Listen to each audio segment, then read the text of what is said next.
kaibigan, welcome po muli dito sa ating programa sa Power Cells. Ito po muli ang inyong gabay sa kalusugan dahil Serrano po, Doctor of Ministry in Naturopathy. Ang ating topic mga kaibigan ay ito pong ADHD na nailink to some foods mga kaibigan. At yan po ang ating ipagpatuloy na topic natin mga kaibigan. At ito ay napakaganda para sa ating mga kababayan dahil sa marami na pong nangyayari na hindi maganda.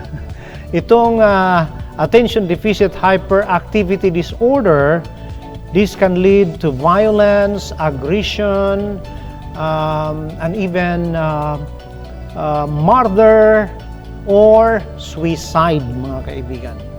So ito po ang mga risk na narito mga kaibigan sa ating topic at gusto natin na malaman ang mga part nito, kung ano yung pinaka-underlying cause nito. Kasi hanggang ngayon, wala pa pong malinaw na research kung ano po ang talagang pinakasanhi nito. Kaya meron ng medication, kaso lang ang medication nakafocus po sa symptoms. Because no experts in the whole world know the cause of this. So therefore, doon na lang talaga sa symptoms nakatutok, which is not the right thing. Pero wala tayong magawa. Yun naman yung nangyayari, mga kaibigan. Ayon sa ating topic kahapon, lalong dumami ang nagkakaroon ng ADHD. At ganun din po sa mga adult. Naku, nag-increase both on youngsters and children, no, and adults.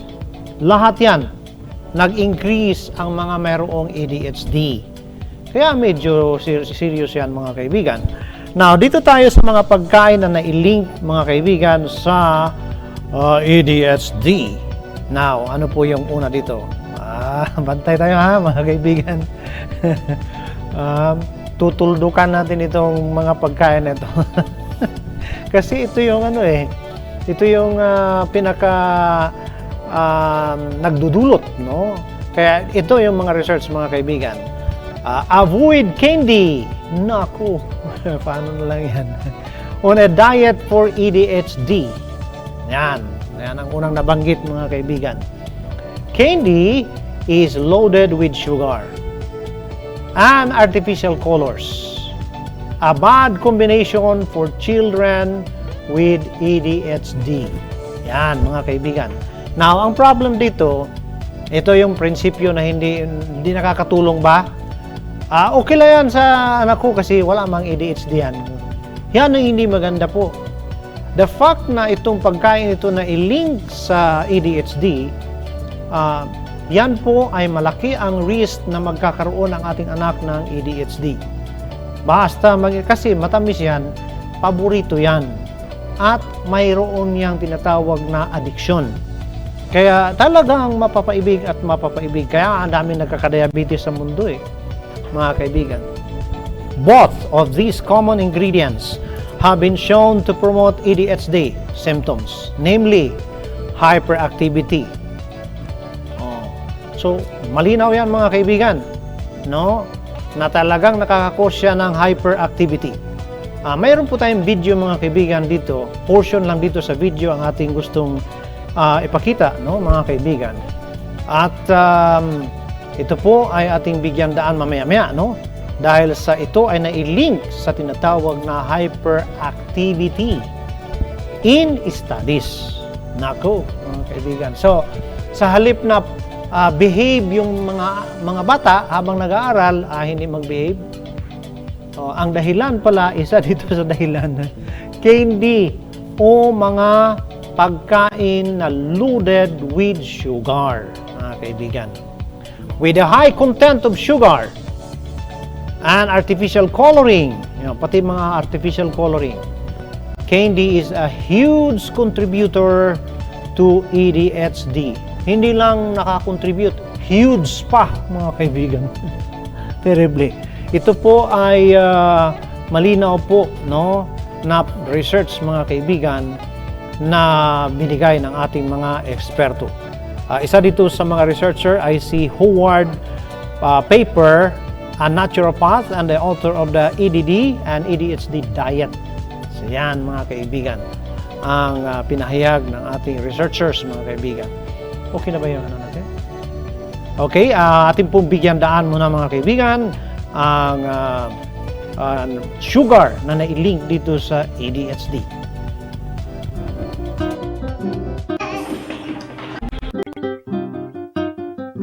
Great. Here are some sugar cubes.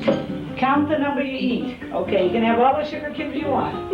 Go on, help yourself.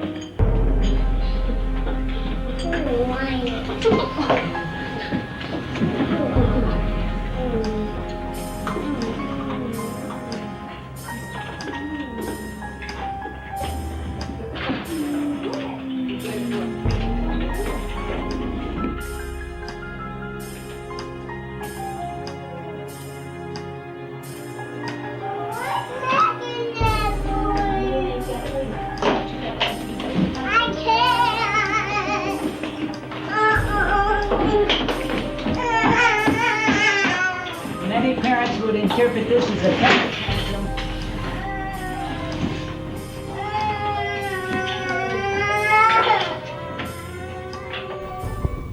Okay mga kaibigan, nakita po ninyo, yan po ay malinaw na research mga kaibigan na talagang ang ADHD nakalink yan sa mga sugary food mga kaibigan. Kaya anong gagawin natin? Iwasan natin yan sa ating mga anak kasi ayaw man natin na maging hyperactive ang ating mga anak.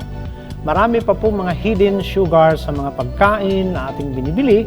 Kaya yan po ay ating tingnan mabuti sapagkat yan po ay nailink talaga doon sa ADHD. Seryoso na po ito mga kaibigan sapagkat sa mga developed countries, talagang napakarami na po mga bata, mga kabataan na nagka-problema dito sa ADHD. At ang daming shooting na nangyari, hindi ko maintindihan bakit kung sa Amerika pa nandoon ang madalas may mga shooting doon. Sana mas peaceful doon kasi pinakamayaman, maraming ang gusto pumunta doon eh. Hirap na hirap paano makapunta doon. Kasi maganda ang kabuhayan, maganda magtrabaho doon. Pagkatapos yun ang mga nakikita natin. Kaya it's really a scary situation mga kaibigan, no? Another problem that is linked, or that the food that is linked to ADHD is sodas. Caffeine and high fructose corn syrup cause ADHD symptoms. Now, ayon po dito, if you have ADHD, consider eliminating soda. Even if you don't have ADHD, saying no to soda is a good idea. Ayan po ang research mga kaibigan. These drinks often have many of the same sugars and sweeteners that make candy a bad idea for kids on the ADHD diet. And soda has other ingredients that worsen ADHD symptoms, such as high fructose corn syrup and caffeine. So yan mga kaibigan, ito yung mga pagkain na nailink dito sa ADHD. Talagang, kaya itong mga soda drinks, noted yan, lalo na yung may mga caffeine, yan, may mga artificial coloring, may high fructose corn syrup, yan mga kaibigan. So iwas talaga mga kaibigan. Now, excessive sugar and caffeine intake both cause symptoms of hyperactivity and easy distractibility. Madaling ma-distract mga kaibigan. Ito po ang sinabi ni Dr. Barnhill. Talagang matindi po itong mga research nito. One 2013 study found that 5-year-old children who drank sodas were more likely to show aggression and social withdrawal. Nagkakaroon ng antisocial behavior ang mga bata. So you see mga kaibigan, wala kasi, hirap man maghagilap kung ano bang dahilan nito.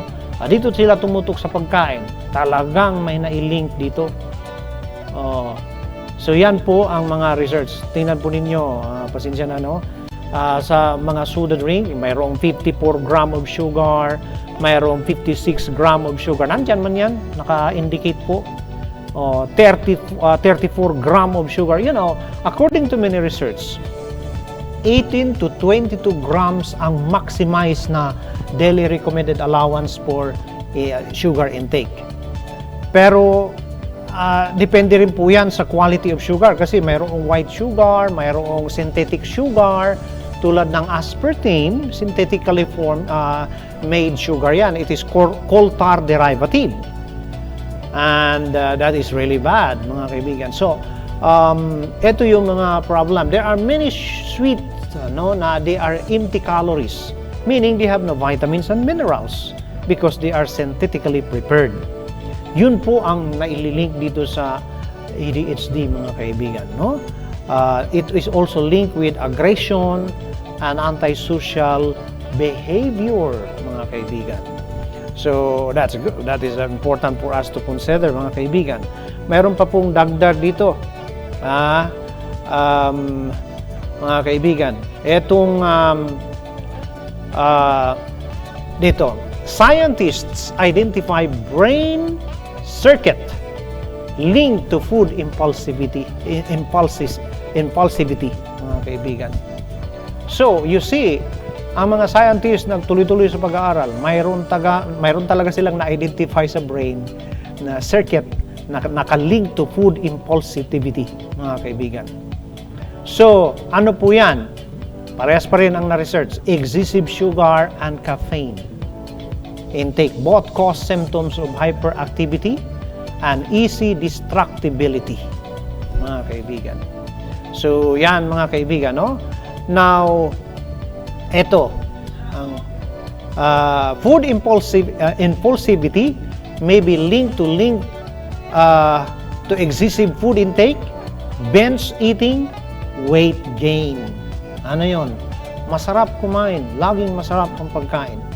So dito sa research, mga kaibigan, sabi ng mga scientists, there's underlying physiology in your brain that is regulating your capacity to say no to impulsive eating, said study-led author Emily Noble, assistant professor at University of Georgia College of Family and Consumer Sciences. So yan, in experimental models, you can activate that circuitry and get a specific behavioral response. For the study, the scientists used a rat model. So ginamit nila yung daga.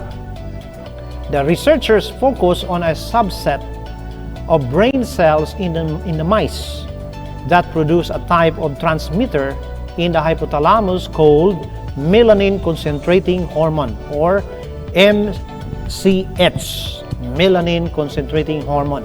Then ano po ang nakita po, mga kaibigan? While previous research has shown that elevating MCH, melanin concentrating hormone, in the brain can increase food intake. So, ang ibig sabihin dito, masarap ang kanilang pagkain kapag lalong lumalabas yan. Ibig sabihin, magkaroon ka ng craving for food and you will be eating and eating. Yan na yung tinatawag na binge eating. This study is the first to show that MCH, melanin concentrating hormone, also plays a role in impulsive behavior. Naku, mga kaibigan. We found that when we activate the cells in the brain that produce MCH, animals become more impulsive.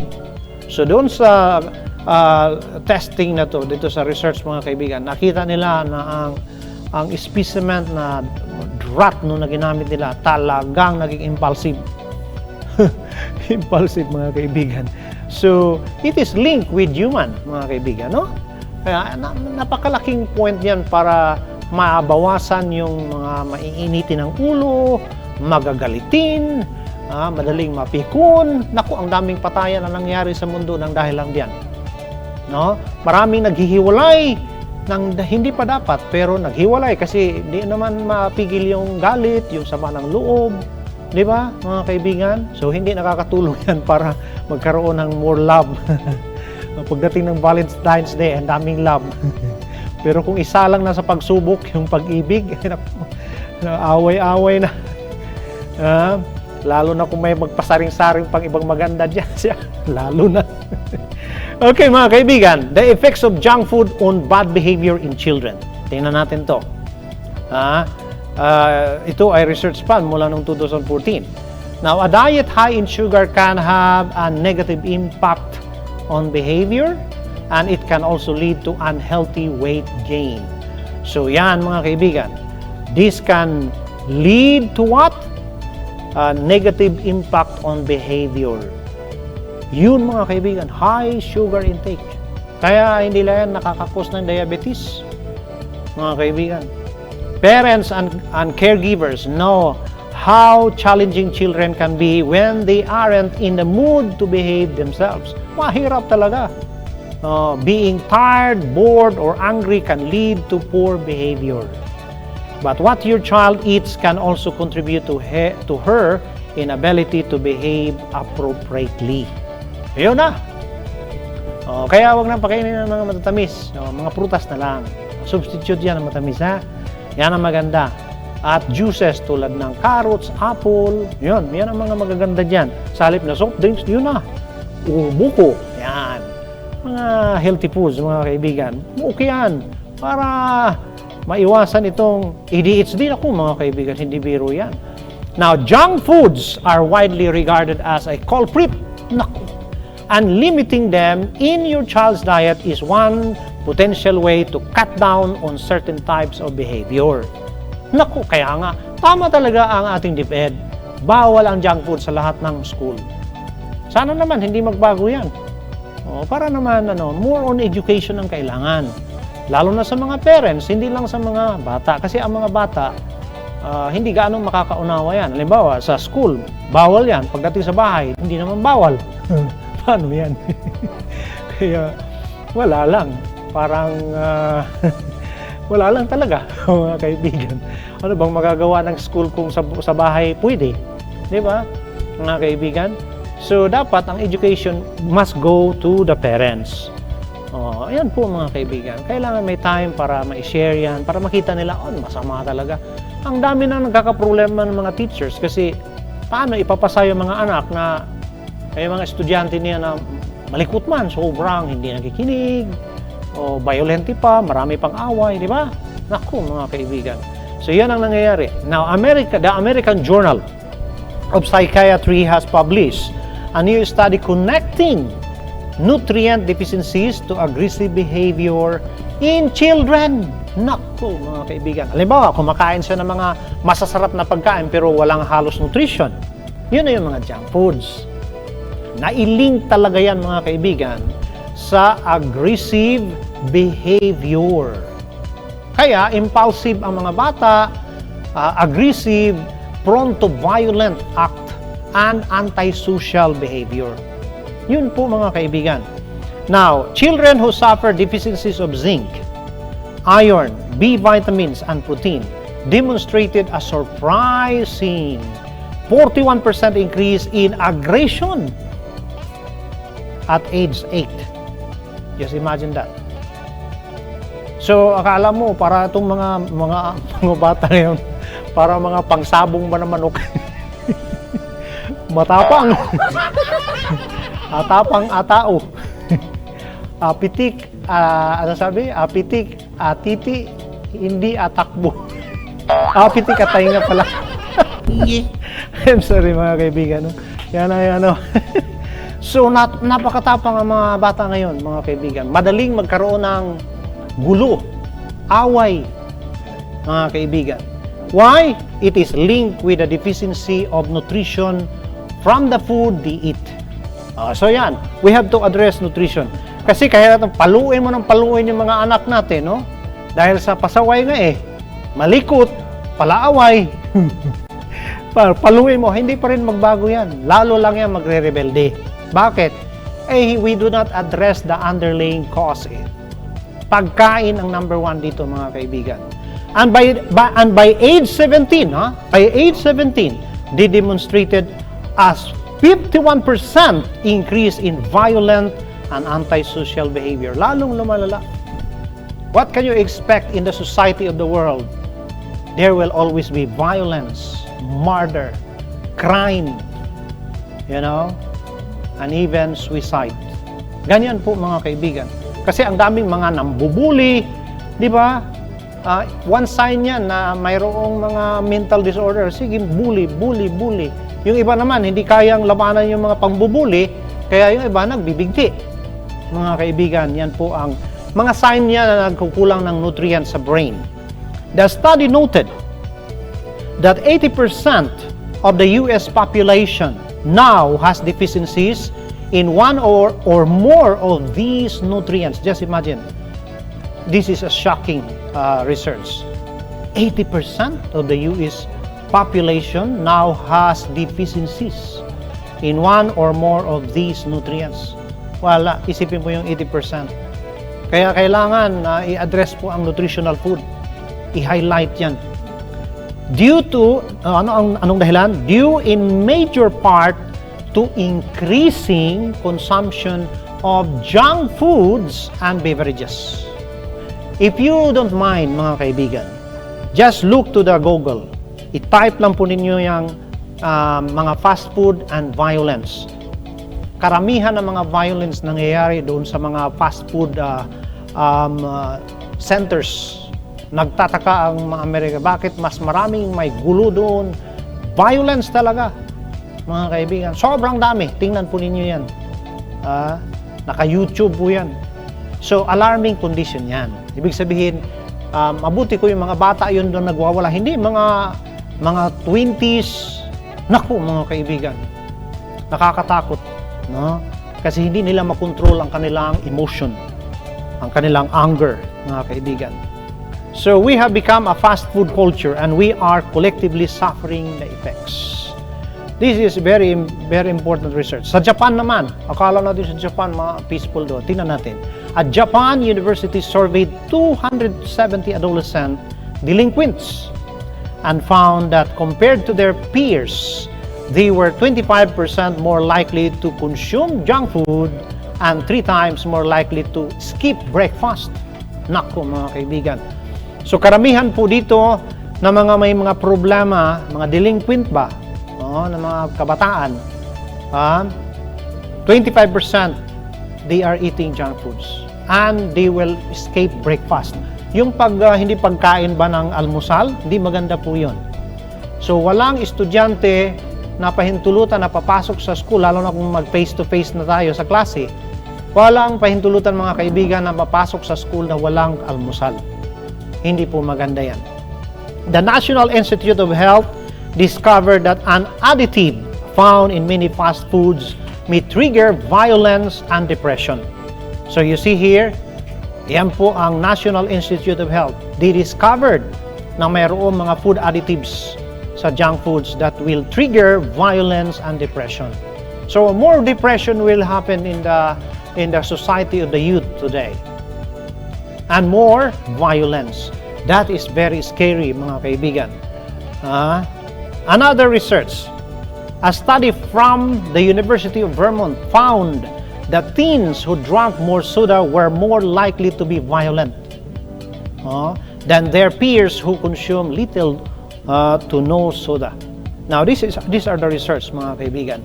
The public need to know this para ma-minimize ang mga negative character na na-develop sa ating mga kabataan.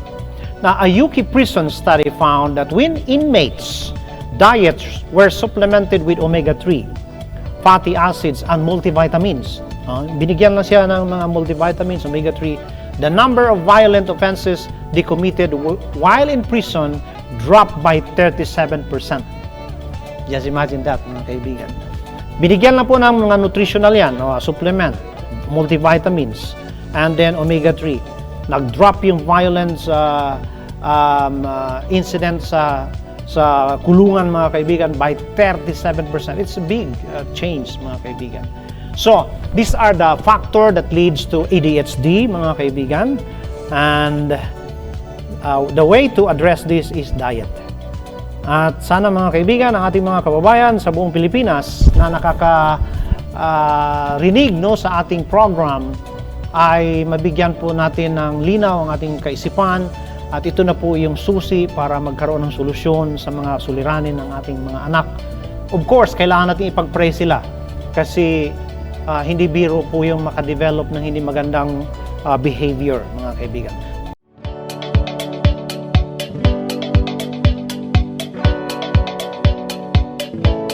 So, ano pa ang naitutulong ng power cell sa ating mga karamdaman, mga kaibigan? Ang ating pong power cells, ating banggitin po dito yung mga mahalagang ingredients tulad ng allium sativum or garlic, mga kaibigan. Ito ay research from International Journal of Research in Pharmaceutical Sciences, mga kaibigan. Now, ayon po sa mga researchers, quercetin is a wonderful compound na nasusumpungan po ito sa allium sativum or garlic. Ano po ang nagagawa nito? Is able to change pro-inflammatory cytokines activities in dengue virus infected cells. Yan, mga kaibigan. So napakabisa siya para matulungan ang mga infected ng dengue. At anti-inflammatory din siya, mga kaibigan. Napakaganda, no? Ang research na to. Now, ang mechanism ng action against virus ay pinahayag po dito, mga kaibigan. Figures number 3 summarizes the effects of quercetin on virus entry, replication, and assembly. Mechanism of quercetin in host cell virus infection include, number 1, attachment of virus on host cell membrane. Second, virus entry in host cells. Then 3, reverse transcription. Then 4, replication of virus genetic material. Number 5, transcription. Number 6, translation. And then number 7, viral assembly. Ito yung mga step-by-step na ginagawa ng virus para mag-replicate sa loob ng ating katawan. Gamit ang mga host cell natin kasi wala siyang kakayahan na mag-replicate sa kanyang sarili. Kaya mag-hijack siya ng mga cells natin para mag-replicate siya sa loob ng ating cell, which is really bad behavior of virus na to, mga kaibigan. Kaya virulent masyado ang virus, mga kaibigan. Now, quercetin can prevent attachment of virus like influenza virus, Ebola, and enterovirus. Quercetin affects the signaling pathway in the host cell. Quercetin can inhibit the process of transcription or translation in a virus like HIV, rhinovirus, which is really very much relative to coronavirus, or SARS, mga kaibigan, poliovirus, SARS virus, which then obstruct virus multiplication.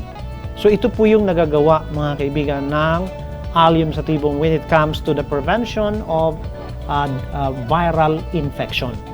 So pati po yung SARS na banggit dito, ito po yung pinaka simula ng COVID-19. 2003, mga kaibigan, 10 day po yung mga atin na mas yun po yun. Kumbaga cousin po niya itong SARS ng COVID-19, no, mga kaibigan. So napakalaking tulong po ito para sa atin kasi kailangan natin ng pananggalang, mga kaibigan. Kasi kung wala tayo nito, mahirap. Mayroon nga naibalita sa GMA siguro yun, binalita, mga kaibigan, isang araw. Isang Pilipina sa Amerika ata yun nakatira, kung di ako nagkamali. Naku, mga kaibigan, nagpabakuna siya. Kung di ako nagkamali, mga more or less 62 or 70 years old siya. Nagpabakuna siya. Okay naman, wala siyang naramdaman. Tulog siya, pagdating ng umaga, pinakita niya sa sa television, sa balita, official na balita ito sa Pilipinas. Nagkaroon siya ng bleeding, mga kaibigan. Pati yung kanyang dila, may bleeding, oral cavity, gum area, nagkaroon ng bleeding. She was hospitalized. Then, it was found out that yung blood platelets niya bumaba ng bumaba. Now, that is one of the effect of vaccine laban sa COVID-19. So, yan, mga kaibigan, nag-decide yung mga doktor na attendant niya na hindi na siya injeksyonan ng pangalawa pa kasi hindi na maganda ang resulta, mga kaibigan. So, one way to prevent this infection, mga kaibigan, mag-take tayo ng Power Cells Herbal Capsule. At itong research na ito ay nakakatulong ito, no, ng malaki para lumakas ang ating immune system. At yan lang naman ang kailangan po, ay yung vaccine. Yun din naman ang objective. Ano yon? Para yung immune system mo, makilala niya yung virus na yan. At intimano, pagbungad pa lamang sa katawan mo, sabi, ay, kaalaman yan, birahin mo na yan. Ayun. So, yan lang po mga kaibigan. That is one way to keep ourselves healthy. At ang kagandahan po dito, wala po tayong nakita na mga negative effect dito kapag mag-take ka. Antiviral siya, pero wala pa by the grace of God. Gawa kasi ng Panginoon yan eh. Kaya walang pangamba, mga kaibigan, no? So, mag-take po tayo niyan, 1 capsules 2 times a day to 3 times a day sa mga youngsters. Sa mga adults, lalo na yung may mga high blood, diabetes, cancer, mag-take po kayo niyan, 2 capsules 2 times a day to 3 times a day, 1 hour after meal. Ang ating pong power cells, mga kaibigan, ating pong ma-avail yan sa ating mga outlet tulad ng South Star Drug, Mercury Drug, Rose Pharmacy, Watson Pharmacy, The Generic Pharmacy, Brigada Pharmacy, at sa lahat ng ating Brigada Health and Wellness Centers nationwide, mga kaibigan. Like and follow us on our Facebook page na Power Cells, at mag-subscribe po tayo, mga kaibigan, sa ating pong YouTube channel na Tanong Mo, Sagot ni Doc. So muli, mga kaibigan, ito yung Gabay sa Kalusugan. Daniel Serrano po magsabi sa inyo, eat your food as your medicine. Because it is not easy to eat your medicine when you are sick. May God bless us.